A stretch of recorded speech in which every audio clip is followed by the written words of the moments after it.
Do you want your business to grow faster? Are you open to new and out-of-the-box ways to drive revenues and increase value? How do you imagine the most successful entrepreneurs and business leaders double, triple, or expand their businesses tenfold or more? The answer is deals. This is a weekly podcast featuring conversations with business owners, executives, and leaders as we reveal behind-the-scenes details that give you, our listeners, the confidence to pursue your own deal-driven growth. On the show, we discuss a huge variety of deals, everything from large, complex mergers and acquisitions to smaller deals that you can do even without significant capital. My name is Corey Kupfer, and I've been supporting deal-driven growth for businesses for 35 years as a successful entrepreneur, professional negotiator, and attorney. My goal is to help you strategize, plan for, find, and complete deals that will help your company grow faster. Welcome to the Deal Quest podcast. Let's get started. Bill Flynn has collaborated with Alan Mulally, pitched Steve Jobs, accomplished much, failed often, and learned from many useful lessons from 30 years of studying the science of success. He is described as a pragmatic Simon Sinek, an optimist, and an operator. Bill embodies his core purpose, simplified servanthood by spending each working moment to create a compassionately productive society by enabling enlightened leaders to focus on the few things that truly matter to their teams and key stakeholders. For having a great business is one of the ways of making the world better. That's certainly something that he and I agree upon. He has worked for and advised hundreds of companies, including startups, where he has a long track record of success spanning multiple industries. Bill has been a VP of sales 8 times, twice a CMO, and once a GM of a division with a $100 million IT services company before he pivoted to becoming a business growth coach in 2015. Prior to, he had 5 successful outcomes, 2 IPOs, 7 acquisitions, and including a turnaround during the 2008 financial crisis. I am so excited, Bill, to have you on the Deal Quest podcast. As am I. Thanks, Corey. I'm really glad that we were able to make this happen. Yeah. So Bill, before we get into your extensive, corporate and entrepreneurial experience and all the clients you work with and all the deals you've been involved in, I want to take you back to when you were a little kid growing up, maybe 8, 10, 12 years old. What did you want to be? Because for most people, it's not what they're doing now, but you tell me. No. I actually wanted to be a professional hockey player. I wanted to be Bobby Orr. I grew up in the Boston area and had been playing hockey since I was 4 or 5 years old. And I actually still play today. I played last night. I'm playing again tonight. It's a great exercise. But yeah, I definitely wanted to do that. It never, the closest I came was I played a pretty good college hockey, but turned out it wasn't really the thing I wanted to do.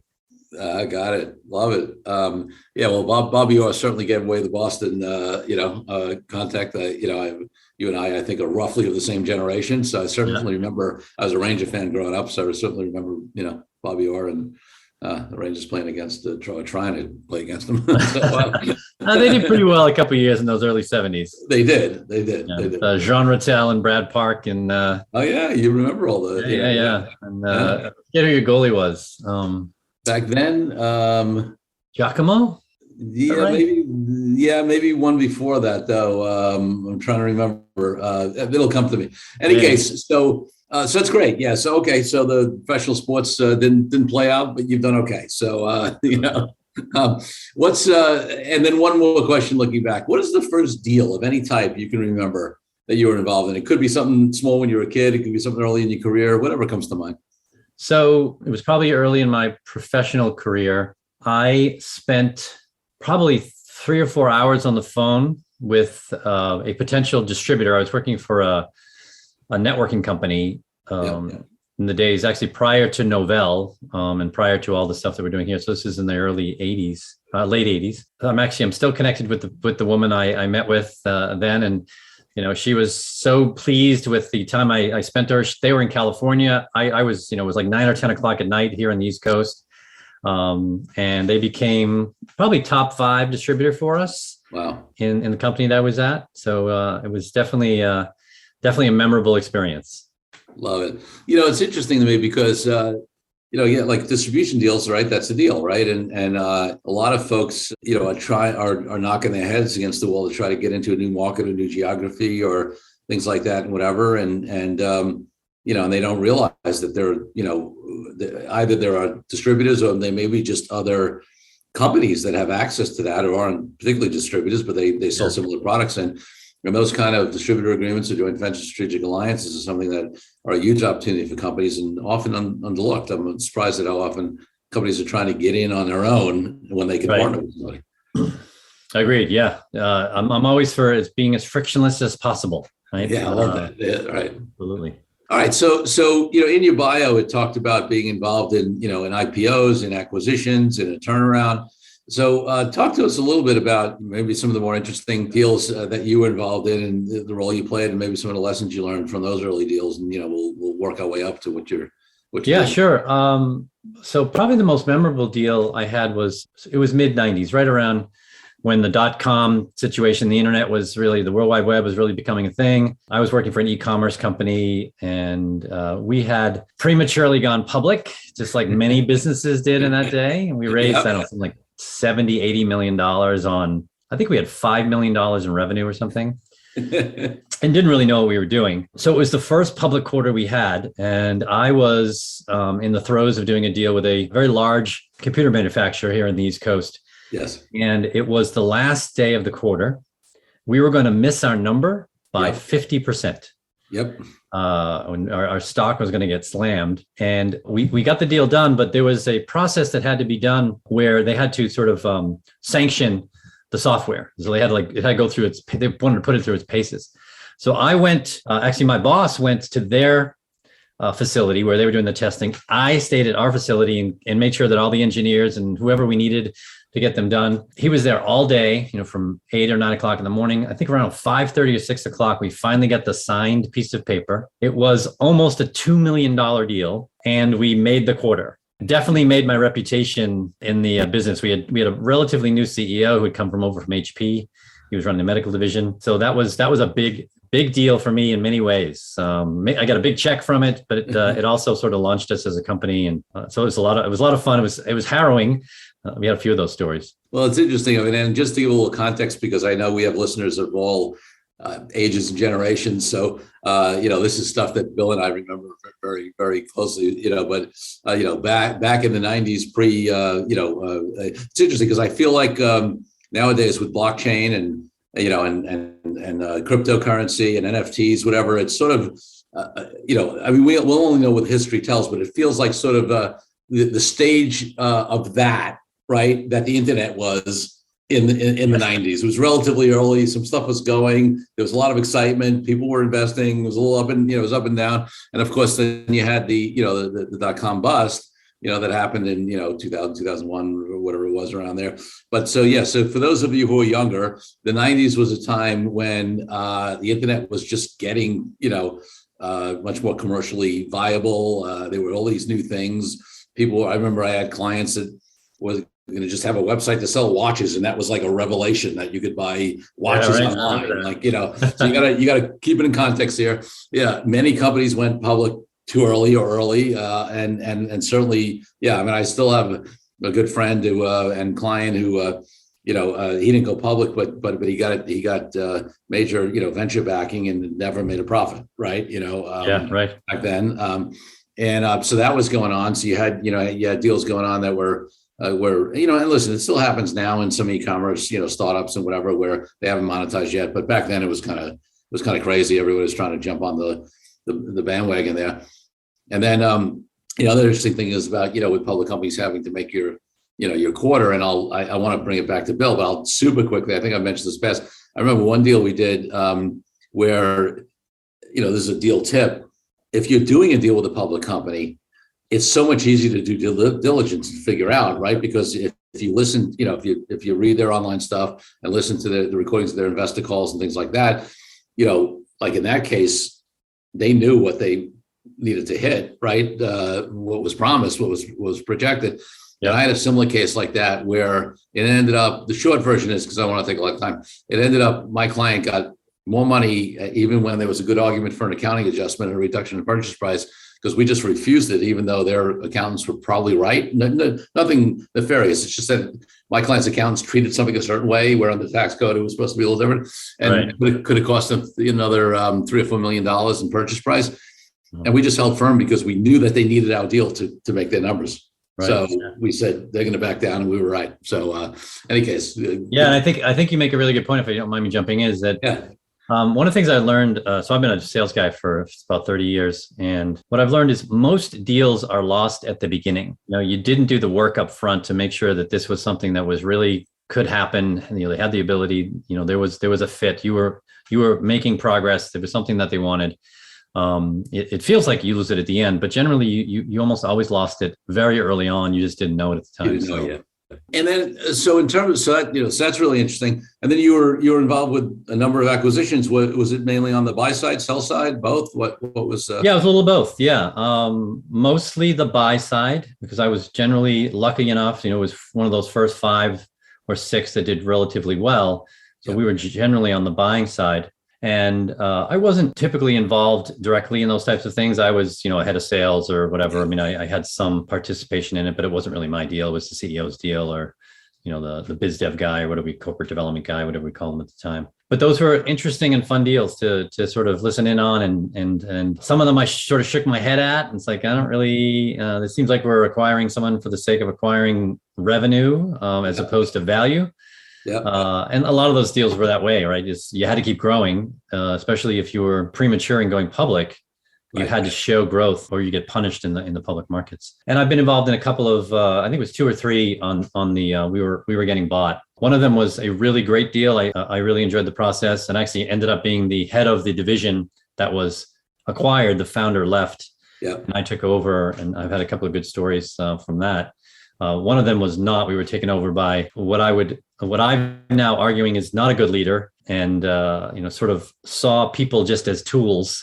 And if they got to a certain income level, then he would just get rid of them and hire someone really young, and didn't see them as having institutional knowledge and growth. It was all about sort of the bottom line. So that was a tougher situation. I was glad when I moved on to something else after that. Yeah, no, I hear that, and it's amazing because post-deal integration and and management always makes a difference.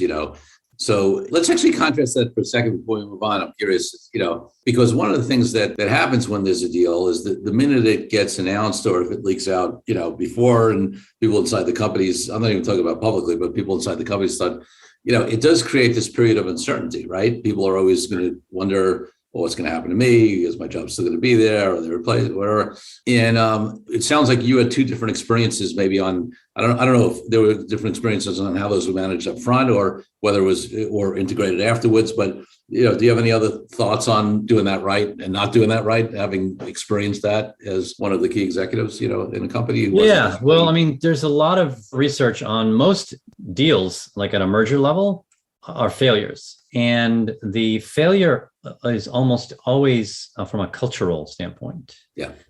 So that would be something I would tell someone if you're doing that is, you got to make sure that there's a really good cultural fit, or you'll find a way, because the value of whatever you're acquiring from a technical perspective or whatever it is, you find a way to more gradually do things. I think that was why one of the deals I spoke of was more successful. Is we were acquired, but we were basically left alone, probably at least 1.5 to 2 years. I was certainly the buffer in between the CEO and the rest of the team. And he basically said, look, you guys have been doing what you've been doing, been working relatively well. We were the most profitable division in the company. We certainly weren't the largest, but we were driving a lot of cash into the business. So that would be my thing is, first, understand the cultural differences, and either if you can acquire that and the cultures are close enough, then timing isn't as much of an issue. But if it's a very different culture, you've got to understand that, as you said, people are already frightened anyway. They're sort of in this fear mode, this threat mode, because there's an acquisition. And then if you come in and just sort of run over them with your culture, you'll have a mass exodus or a relatively uncomfortable leaving of people that can be a big issue. And I did have one when we were a small online database backup company, and we were acquired by a much, much larger company, but we were really acquired by another company they acquired. Even though the larger company acquired us, they had just acquired, they weren't really a competitor, but they were they were in the same space. And that was a tough acquisition. I actually decided not to stay with that and moved on to something else. And I think, it was a very different culture, and they just assumed that their culture was better, and we're not really sensitive to what they took over. So I want to move in a moment into what you're doing now and the kind of, clients you work with and the value you bring to them and the coaching. But before we do, is there anything else that comes, for any deal lessons, anything else that comes to mind from your history at being in various places, that what sold, raised capital, all that kind of stuff? Anything pops into mind? It's something more, it's closer to what I do now. And so I'm called a coach, whatever that is. I really see myself more as a teacher. Yeah. And then I sort of span the spectrum from coach, which is more hands-off, asking quite sort of, I call a Socrates with a tool bag, right? All the way to advisor or someone who's telling you something, giving you their opinion. And I move up and down that spectrum with my clients all the time. I certainly try to stay at the coach side as much as possible because I'm not an expert in their business. Yeah. I'm an expert in how businesses are run well. So one thing I really learned is for that, or any company that's sort of like that, is that instead of trying to do a deal, at least in the parlance of what I do, is you just start coaching immediately, right? If you find someone who is interested in talking to you, the first thing I do now is say, what's the biggest barrier to growth for your business? Mm-hmm. And they'll tell me. And by the way, it's almost always not what they think it is. Right. And that's certainly fine. Right. And then we just start talking and I just start, coaching. And that has been a great way to get to a deal because they're seeing the value right away. You're certainly giving away stuff, but you're not really giving away much. So that's something that I've learned in the last few years. As they say, there's a book out by Pat Lencioni, I think it is. It's just get naked. It's just give it away. Yep. And very often, if I have a humble, hungry learner that is leading a group and is comfortable challenging status quo, they often will come back and say, that was great. I'd like to learn more. And that gets me to a deal a lot faster. The second thing I would say relative to that is I've learned to go for the no very early on. So generally what I do is I get them interested in me first, right? I generate some interest, et cetera. And then I go for the no relatively quickly. As I do in my current business is I have a 3-step process where I say, once they're interested and I get that next conversation, I try to scare the crap out of them. I basically say, this is not for the faint of heart. This is going to be an investment in time and money. It's going to be some work. You really need to be committed to this if you want to do it. And if they're still interested, then I give them the how, right? So here's sort of what you're in for. This is going to take 18 to 24 months for the first round. It could take years before you sort of get to where you really want to be.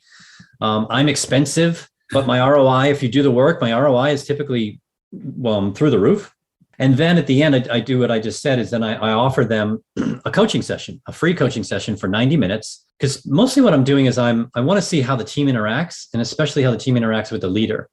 If the leader is not a humble, hungry learner, I'm going to learn that in this 90 minutes because I'm running them through an exercise and I'm seeing how he or she interacts with them. And whenever I've done that successfully, and I've always gotten the deal. And when I've had 2 or 3 instances where I didn't say no to them, but I gave them the great opportunity to say no to me. Right.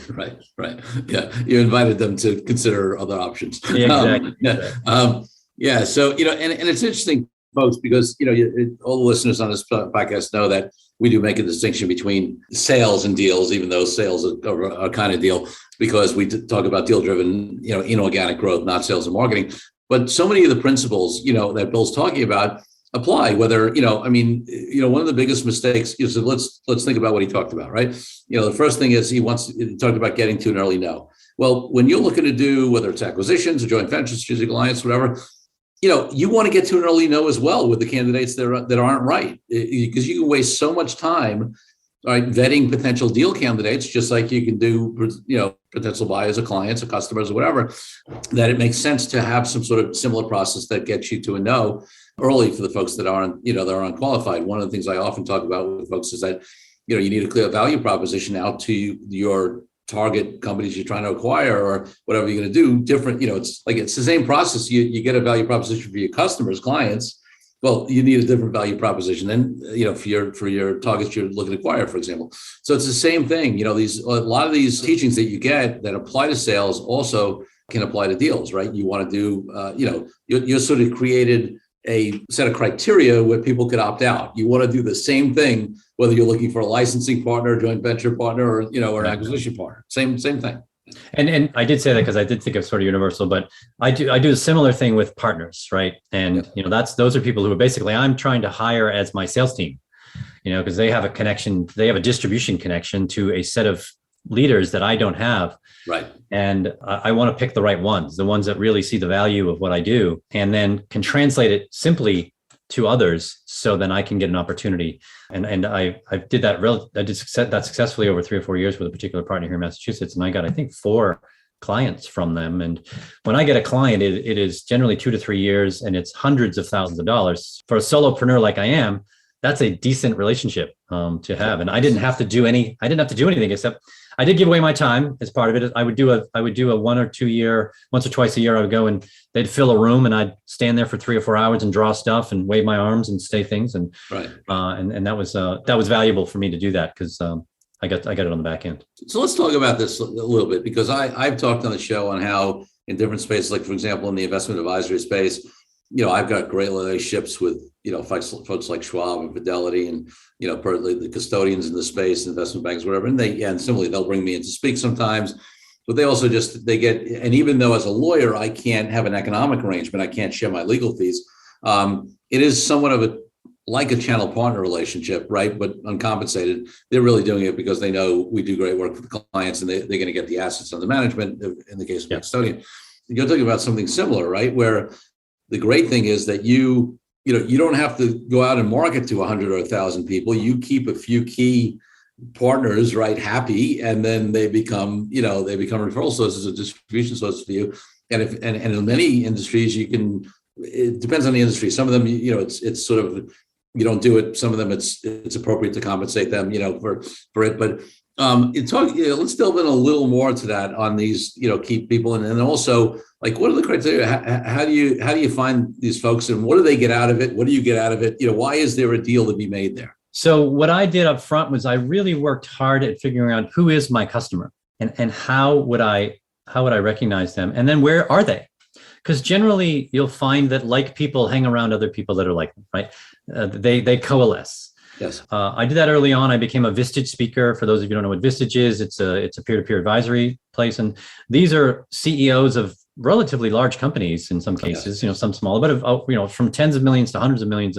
I stood in front of a couple $1 billion companies over the years, but they're always learning, right? And they're okay being vulnerable, saying, they get together once a month and say, I'm in trouble. Can you help me? And you get in the hot seat or whatever. And I did that work up front, as you said, do that due diligence, right? Up front, to really understand who your best customer is, why they hire you, what job are you doing for them? And then once you really nail that, then you can actually go ask them, okay, what kind of relationships do you have? What kind of associations are you in? And that's where you go, because you're much more likely to connect. And that, from a deal perspective, those are the people you want to do a deal with, right? Yes. Get you access to another market that you can easily slide into, as opposed to have to do some sort of unnatural acts to make it happen. So I paid a lot of attention to that. And then I went out and looked for those companies or organizations. And so I'm no longer connected directly with the one in Massachusetts, because I've been relatively successful. I've sort of priced myself out of that relationship a little bit, which is good and bad, I guess.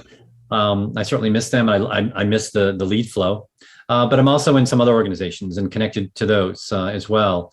And one is a pretty heavy hitter, which we talked about, which is run by Marshall Goldsmith, who is relatively well known in the executive coaching space. And I get access to these wonderful people, and I'm a little bit different than most of them, so I have some added value. And now they just started an agency, and I've been picked as one of the first 50 coaches they want to start shilling, which is great. So all the effort that I put in to, I got in because of luck, which we can certainly talk about, a little bit of luck, but then I really made the effort to get to know people and to add value. And whenever I was asked to do something, I would volunteer, and people sort of noticed, and now I'm reaping the rewards from that year and a half later. So all right. So we can't leave that comment about you, got in through a little bit of luck, and maybe we'll talk about it later. Sure. We won't cliffhang too long there. So why don't you tell that story? Yeah, sure. So I write a little bit. I don't really write because I'm a writer. I write because it helps me to learn. And so I put out a newsletter a couple times a month.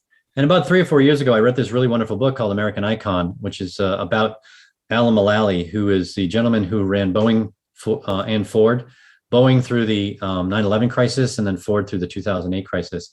And he has been someone I've been speaking about to leaders for years, as this is the kind of leader that I would say is the epitome. Not only is he a great leader and has has led the improbable, if not the impossible, twice. Where Boeing was getting its butt kicked by the French company. The name is escaping me. And 9/11 happened, and he took over sort of in the middle of that, and then on the other side came out better than he went in. Bill Ford asked him to do the same thing. So and then this book was written about the situation. Alan Mulally didn't write it. Yeah. And so I wrote an article in it because a lot of what he talked about in the book of what Alan did, it fit right into what I do. I mean, obviously he did it in a much larger scale, but a lot of the tenets were the same. And I sort of wrote this article saying, hey, if it's good enough for Alan Mulally, it's good enough for me. And about 3 years after I wrote this article, he happened to read it. And he's a great leader, but he's also a very nice man, and he's very humble. And his humility showed because he reached out to me. He got on my website and sent me a little note and said, hey, I love that article, and you hit spot on. I want to meet you. And first I thought, no way is this Alan Mulally, right? Right. This is like someone who plays beer league hockey who then gets called up by Wayne Gretzky or someone, and says, hey, I want to play hockey with you. It just doesn't happen.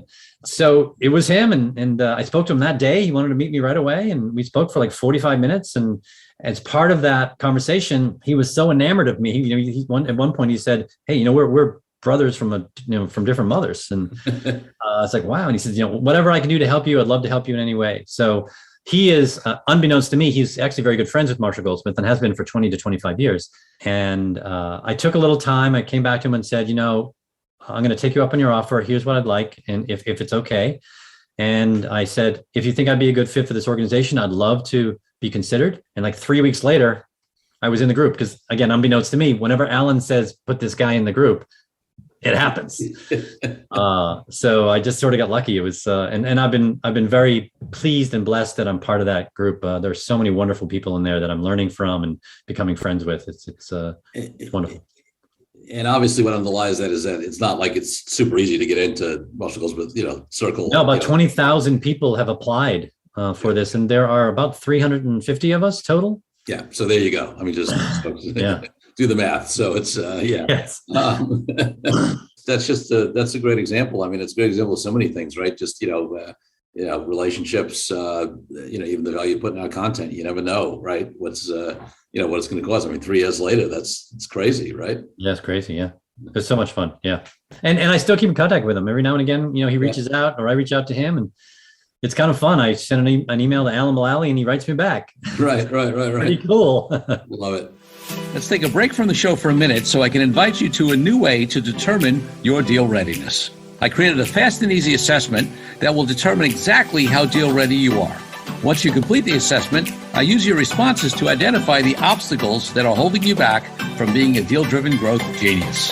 It's as easy as heading to CoreyKupfer.com/assessment. That's CoreyKupfer.com/assessment and filling out a few multiple choice questions. I'll be checking in after the episode to see what your results are. Now back to the show. All right, so let's talk about, people have gotten a general idea between the bio and what we've talked about, whatever, but let's talk much more specifically about what you do with clients, right? Who are the types of clients that you work with? What do you do? I mean, obviously these days, probably 20 years ago, people barely knew what a business coach was. Now everybody's neighbor's a business coach, right? Exactly. Yeah. Or a life coach or some sort of coach or whatever coach, which is good in a way in that, I think I value coaching, and I think it's good the industry's expanded, but also bad in a way because there's a million of you, and why you any different than somebody? And there's yes, there are coaching certifications, obviously, being involved in Marshall Goldsmith, but anybody can say they're a coach. So how do you distinguish yourself? What do you really do for folks? Sure. So let me take the beginning. So my best customers, as I've already said, are humble, hungry leaders who are constantly learning. That phrase, by the way. Yeah. And then are comfortable challenging status quo. If you aren't those things, I can't really help you. Yeah.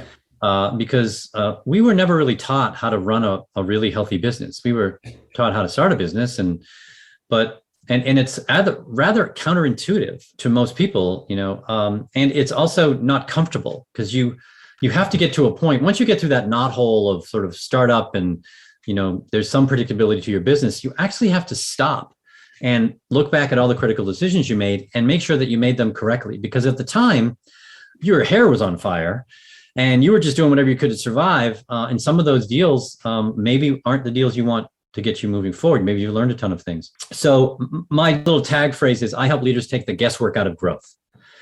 There is a way to grow in a healthy, thriving way. And, Alan Mulally is a great example. I mean, he did a wonderful job twice in both of those organizations. And a lot of the things that I talk about in my book and I teach my clients is that what I found, those companies that really grew well and healthy, Southwest or IKEA or, Apple, when Steve Jobs 2.0 was in there, they actually did the same few things really well. And those are the things that I teach. And that's about team, really building a system, a cohesive system of strategy and execution, and actually focusing on cash as your primary financial growth metric. Because if you're going to grow as a business, it costs money. You can certainly go get money, but if depending on your size, it's better for you to be funded by your customer than by someone else. Because if an investor comes in, you have decided to sell your company. As soon as you accept that deal sheet, now in whole or in part, but somewhere in 5 to 8 years, give or take, they want their money back and more. So that sort of changes the dynamic a little bit. So that's sort of how I get into it and what I do. How I differentiate myself is really my background. I have this unusual background of I've done 10 startups and I have a track record. Most startups are a 10% success rate. I'm at least 50 and potentially 70, 80%, depending on how you count my contribution to some of these, which is crazy. And I was generally running sales and marketing, which is typically one of the hardest places to be in a startup. There's not a long shelf life for sales and marketing guys in the startup world. I also focus a lot on the team. I'm a big fan of Bill Campbell, who some people might know. He was the coach to Steve Jobs and his group at Apple, Eric Schmidt and the folks at Google, Scott, what's his name at Intuit. I mean, there's this great book called $1 Trillion Coach that was written about him. And he really focuses on team and he really focuses on human beings. And I have a bit of a neuroscience bent to me and I focus on that. And I teach people how the brain works because we don't actually know how the brain works. Yep. It works very differently than when we think. We're all crazy. We're all impulsive and highly emotional. We think we're logical and rational, by the way. That's the worst part of it, right? That science has shown we're not, but we really believe that 90% of our decisions are rational and logical. And it's the opposite. Right? Yeah, it's actually the opposite. There's tons of science. So I teach them, but I teach them practically. Like, why do we start a meeting this way? Because there are 4 chemicals that are going on in your brain that when you start a meeting this way, helps you to have a better meeting and helps people be more engaged. And as those chemicals build, which makes the team more cohesive and because especially these days, you want to build a resilient team because you don't know the answers. It's really hard to have the answers anymore, right? You're going to be hit with stuff without even knowing. Business is not a hushed game of golf. It is a game of hockey, right? If you're not looking, you can get run over. And you got to be resilient and pick yourself up and figure out from that and move forward. So that's kind of how I differentiate myself in a high level. Yeah, I have all the certifications on the kind of stuff, and I use a framework and that kind of thing. But that's my sort of big differentiator. Love it. And in terms of obviously you've got a big sales and marketing background. And I despite the fact that this show's not about that, I always acknowledge that unless you are created as like an acquisition company, right? And this, you're formed for the purpose of acquiring other companies. You better, be able to do sales and marketing. You better be able to get a client or customer, and then another one, or else you don't have a business, right? But the other part is, when you say you work with people on growth, are your clients also, looking at the inorganic growth, the deal-driven growth side? Obviously, you have background in that. I'm assuming that comes up from them as well, right? Yes, many of them are. Considering because of the way we lay things out in less detail over a long period of time, like a decade or two. Yeah. And then we break it down into 3-year chunks, and we break those down into quarters. And then and in that is, hey, if we really think this is how we differentiate ourselves to our core customer, we can build or buy. And inside some of those are those decisions where, hey, we could certainly build this, but let's go, there are 2 or 3 people that can buy it and that can be part of it. And generally what I do is early on, we lay out the entire arena, as I like to call it, right? All the players for your customers, to your channel, to your associations you're with, your rivals, your suppliers and partners. And many of those are potential people that you can have these bigger deals with, right? You can buy a competitor or you can acquire a partner's technology. And we look at that in the context and say, okay, let's go see if some of these guys are open to being part of who we are. Yeah, and then no question. And then the other thing that is obvious in concept, but it's hard to apply, which is that everything that somebody like you does, and I'd love you to get your input on this, just to make the company better and make the team better and grow and, be more successful and all this kind of stuff, is obviously going to increase their enterprise value and their ability to sell later on, in the ultimate exit deal. So, just, any thoughts you have on that and where companies go right and wrong in terms of creating that enterprise value, or not? Yeah, that is an excellent question. So I actually looked at this about 3 or 4 years ago, and enterprise value or exit value is, if you build for that, it also is the same things that you should do if you don't want to be bought. You don't have to be bought, but you can be ready at any moment, right? If you decide for some reason, that you want to get out, maybe something happened in the family or whatever, or there's just an offer you can't refuse, you're already ready. And that's what I sort of teach you. I say, look, enterprise value and exit value, the things that get you there are the same. So what I did is I actually sort of did surveys, and I talked to a bunch of investment bankers. I talked to a bunch of people who acquired and got acquired, probably 15, 18, 20 people. And I put together a list of like 16 or so things. And at the top of the list, of everyone's list, number one and number two was you as the leader, and all, if not most of your management team must be redundant. You have to be unnecessary of the day-to-day running of the business. And that's what I teach my clients. I tell them, my job is to get you to fire yourself from your day-to-day job. It is not your job anymore. Your job is to predict the future. And you can't do both, right? You can't drive a car and do complicated math at the same time. Our brain doesn't work that way, right? So if you're trying to figure out the future, you need to rest your brain. You need to quiet it, right? Because the best ideas we get are usually when we're not trying to get them, right? You're in the shower, you're on a run, maybe just going to sleep or just waking up. I mean, it's these quiet moments. So that's the space and time you need to create, which then in order to do that, you must teach everyone how to run the business. And I say, look, you'll know you're there when if you were left for 3 months, no one outside the company would ever know you were gone. Now you've done your job. Yeah. And, it's so crucial. And it's something, that, it's not the first time probably the listeners have heard it, but I always like when we bring it up because, some people, because I really believe that. I believe that the same exact things you do to run a great company that could, listen, if you're never going to sell it, don't we all ideally want a company that could run without us?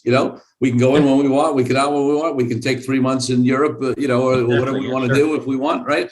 And that's the same thing that makes the company valuable because it's less dependent upon you. It's got systems, it's got management, it's got, all that kind of stuff. It's that, you don't have a risk of, while the founders, gets hit by a bus tomorrow and it's going to adversely affect the company.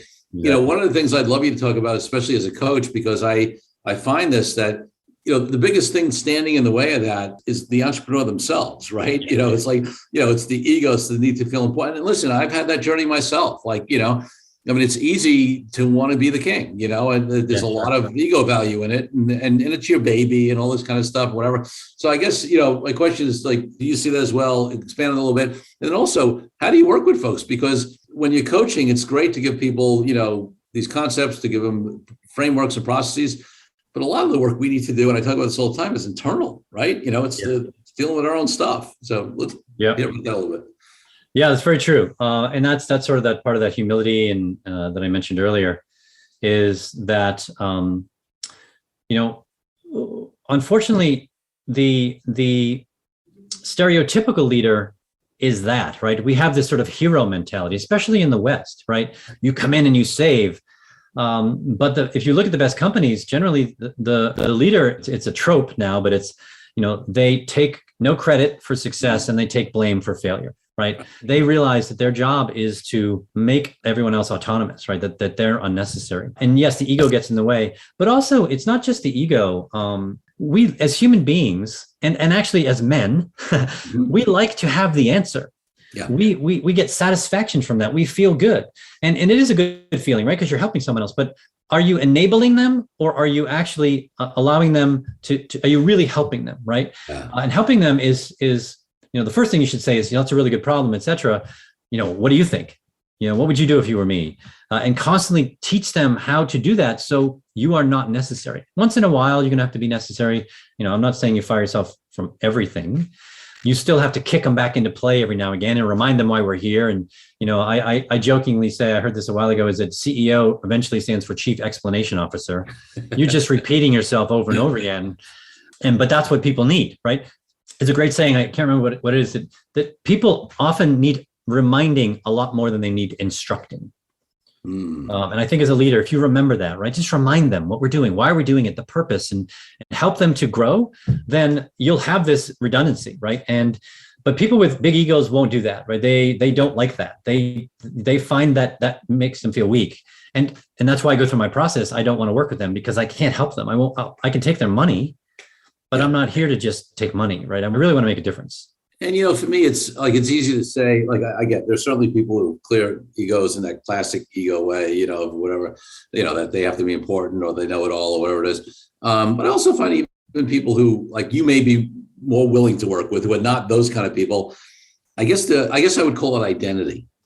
Yeah. Right. So there are people who are open. It's not about, it's not about look at me and I got to be whatever, but they're so identified with their business and their role, they don't even realize how much they're not willing to let go. It doesn't come from this place of arrogance, like in that traditional legal sense. It just comes from it's like, who would they be if they, weren't the CEO of this company involved in, in leading it in the way they've been leading it.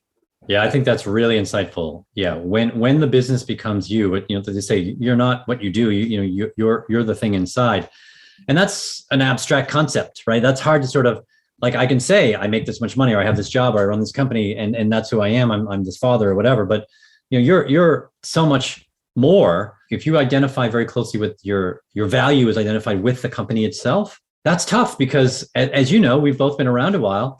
Every 6 to 8 years, something punches you in the face. Right. We're now 21, 22 years into this century, and we've hit 3 times. We've hit with 9/11, with 2008, and COVID. Yep. Who the hell could have predicted that? And some people are out of business. But if you identify yourself with that and you suffer, then that's not good for your business either. Because you can't, if you're in threat mode, you can't do what you need to do. You can't predict the future. The parts of your brain you need to be engaged are actually disengaged. Love it. So, listen, I love the combination, not only just the diverse experience you have, the startup experience, but also, bringing in the brain science, because that's an area that I've been fascinated with. I'm far from any expert, but I've been studying, as much as I can. And it's also an area that even the top experts will acknowledge we know so little still. We know so much more about the brain than we did a decade ago. And we know so little compared to what, we will know exactly available, or, so. Yeah, fMRIs are great. Area, but brain science is really interesting. It really is. I think it's gonna explode in the next 10, 15 years. So I'm really looking forward to it. So yeah, I agree. And luckily I love it. It's fascinating. I love principles, and the brain is like the ultimate principle, right? It basically makes all the decisions for us. Supposedly we make 32,000 decisions a day, and most of them are outside of our conscious awareness, and we're not controlling them. And we think we are. So that just keep. We think we are. That's a very good point. We think we are, right? We think we're totally logical. Just I really want to, like, that is definitely a teaser that I encourage everybody to just do some at least initial research on this concept, because just the fact, when I did enough of this where I started accepting the fact that, no, I don't make conscious decisions that are logically based, all the time, which is, sort of, especially if you're successful, you feel like, what are you talking about? This is what makes me successful. I make decisions. I take into all the factors. They've paid out. And when you understand the reality of brain science, it's not what happens. So exactly. Spending some time, Yeah. And if I can give, so there's one book that I usually recommend when people say that, and at least from a work perspective, and it's by this guy, David Rock, who runs something called the Neuro Leadership Institute. It's called Your Brain at Work. And he goes into, it's a little bit a dense book, but it does give some concepts and helps you to understand. And what I've found, at least for me and for some of my leaders, is you become more compassionate. When you understand that we're really not in as much control as we thought we were, you just give people the benefit of the doubt, and yourself, you let yourself off the hook a lot more often, which is good, because again, our brain is working against us. We're not in the savannah anymore, but it thinks we are. Our last major upgrade was between 10 and 50,000 years ago. We're still walking 12 miles a day and staying alive. That's what it thinks. But we're not, and so that's what happens when we start to act crazy. It's because your brain's working against you. It's like, run like hell. You're not going to die, but the brain doesn't know. It's sitting in the dark silence, right? Anyway, great. I agree. Talking about resources, I know you mentioned the book that you have. Obviously, there's so talk to us about that. Anything else that you want to let people know about, including obviously how to connect with you and find out more information? Sure. So the best thing to do is get to my website. I pretty much to do everything on my website. It's catalystgrowthadvisors.com. My book is on there. And I meant it when I said I'm not looking to take money, is I actually give my book away for free. If you want to download it as a PDF, you can download it. You can certainly go get it on Amazon or Audible. That's great. I make $4 or $5 every time you do it. Right. I write a blog post twice a month. I have 150 or so on there. And you can subscribe to that. And they're very practical. They're 1 to 2 minute reads. There's always something to do. Again, it's evidence-based stuff that I do. And I'm taking from I'm a voracious reader. So that's the best place to get me. My calendar's on there. If you want to learn more about what I do, you can get on there as well. So it's catalystgrowthadvisors.com. Great. Catalystgrowthadvisors.com. If you're in the car or whatever, it'll be in the show notes.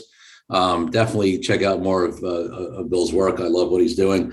Bill, my final question on the podcast is about my highest ideal in life, which is freedom.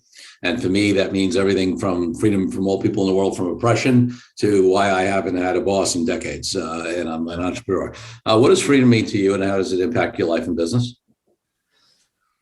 So that is an excellent question. So freedom, we live in a country that freedom is one of its tenets, right? And I think we are amazing beings. We have separated ourselves from pretty much everyone else because of our imagination and all these things. So I think that, to me, that's when you're given the freedom and really the guidance to be the best version of yourself. We don't know our own brilliance. That's what I love about leaders, right? You can recognize, hey, that was just amazing. What did you do there? And you often don't know what you did, because to you, it's just sort of natural. So if we can, as leaders and as people, if we can sort of have that freedom to understand and have people do what they love to do as often as they can during the day, it's not going to be all the time. I think that's freedom to me, right? That's joy and fulfillment and satisfaction, and those sort of things all go together. So that's sort of what it means to me. Love it. Love it. Bill Flynn, thank you for being such a great guest on the Deal Quest podcast. Thanks, Corey. Thank you for joining me on this episode of Deal Quest, where we help you understand how deal-driven growth can be your ticket to freedom. I want to invite you to a unique way to tap into the wisdom and experience of the Deal Quest community. Join the Deal Quest Deal Den Zoom calls, a free monthly 90-minute mastermind. In the mastermind, we address all the challenges you may be facing and help support you with the opportunities that may arise in terms of deal-driven growth. You will get input not only from me, but all the members on the call will collaborate and serve each other in a mastermind format. To sign up for the free mastermind, go to www.corykupfer.com/dealden. That's corykupfer.com/dealden. I'll see you there. I'm Corey Kupfer. Until next week, wishing you the freedom and financial prosperity that I know your Deal Quest will bring.